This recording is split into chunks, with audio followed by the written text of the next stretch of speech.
السلام علیکم ورحمۃ اللہ وبرکاتہ۔ آج ہم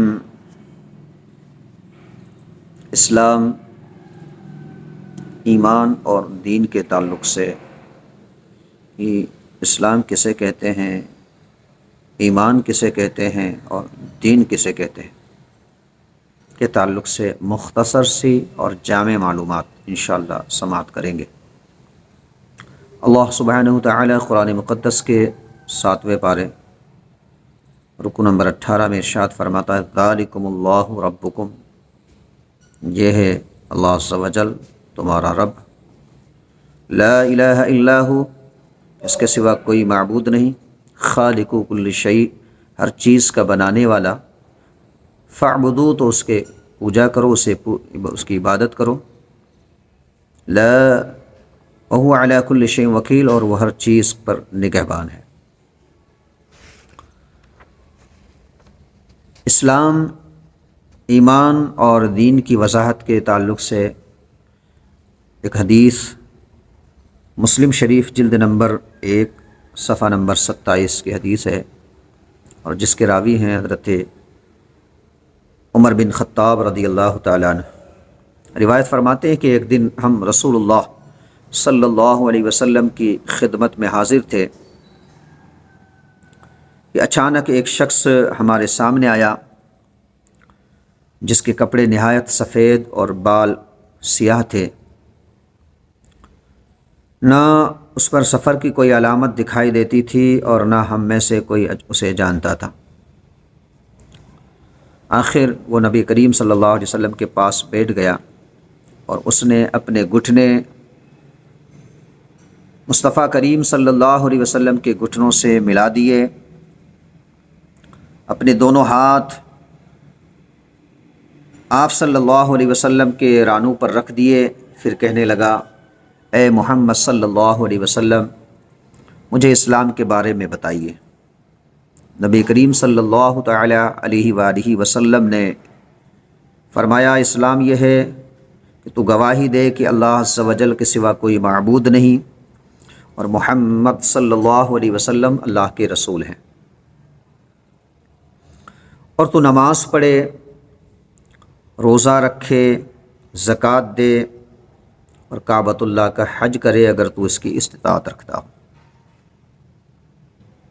یہ اسلام ہے۔ اس نے کہا آپ نے سچ فرمایا۔ راوی کہتے ہیں اس پر بڑا تعجب ہوا کہ وہ نبی کریم صلی اللہ علیہ وسلم سے سوال بھی کرتا ہے اور پھر اس کی تصدیق بھی کرتا ہے۔ پھر اس نے کہا مجھے ایمان کے بارے میں بتائیے۔ رحمت عالم نور مجسم صلی اللہ علیہ وسلم نے فرمایا ایمان یہ ہے کہ اللہ کے فرشتوں، اس کی کتابوں، اس کے رسولوں اور آخرت کے دن پر بھلی اور بری تقدیر کی تصدیق کرے۔ اس شخص نے کہا آپ نے سچ فرمایا۔ پھر اس نے کہا مجھے احسان کے بارے میں بتائیے۔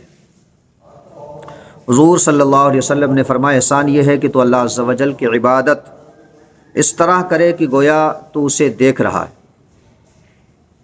اگر تو اسے نہیں دیکھ سکتا تو کم از کم اتنا خیال ضرور کر کہ وہ تجھے دیکھ رہا ہے۔ محترم سامعین، حاضرین، مذکورہ بالا حدیث جو میں نے آپ کے سامنے پیش کی ہے، اس کی تشریح کرتے ہوئے حضرت شیخ عبدالحق محدث دہلوی رحمۃ اللہ علیہ مزید فرماتے ہیں کہ اسلام ظاہری اعمال کا نام ہے، مثلا نماز ہے، روزہ ہے، زکوٰۃ ہے، حج ہے وغیرہ، اور ایمان نام ہے اعتقاد باطن کا، مثلا اللہ عز و جل اور اس کے پیارے رسول صلی اللہ علیہ وسلم کو دل سے ماننے کا۔ اعتقاد باطن مطلب چھپی چیز کو، اللہ کو ہم نے نہیں دیکھا مگر ہم اس کو ایک مانتے ہیں، رسول اللہ صلی اللہ علیہ وسلم کو ہم نے نہیں دیکھا مگر آپ صلی اللہ علیہ وسلم نبی تسلیم کرتے ہیں اور ایمان لاتے ہیں۔ تو ایمان اعتقاد باطن کا نام ہے اور اسلام ظاہری اعمال کا نام ہے، مطلب نماز، روزہ، زکوٰۃ، حج وغیرہ اس کا نام اسلام ہے، اور ایمان اعتقاد باطن کا نام ہے۔ اسلام اور ایمان کے مجموعے کو، یعنی اسلام کو اور ایمان کو جب ملا لیں تو اس سے پھر دین بنتا ہے، دین اسلام۔ امید کرتا ہوں اللہ کی ذات سے کہ آپ کو بات اسلام کے تعلق سے، دین کے تعلق سے اور ایمان کے تعلق سے سمجھ میں آئے گی۔ اصل میں دین کہتے کسے ہیں؟ تو دین اسلام اور ایمان کے مجموعے کا نام دین ہے۔ اللہ سبحانہ و تعالی ہم سب کو دین اسلام پر عمل کی اللہ توفیق عطا فرمائے اور اللہ اسی پر خاتمہ فرمائے۔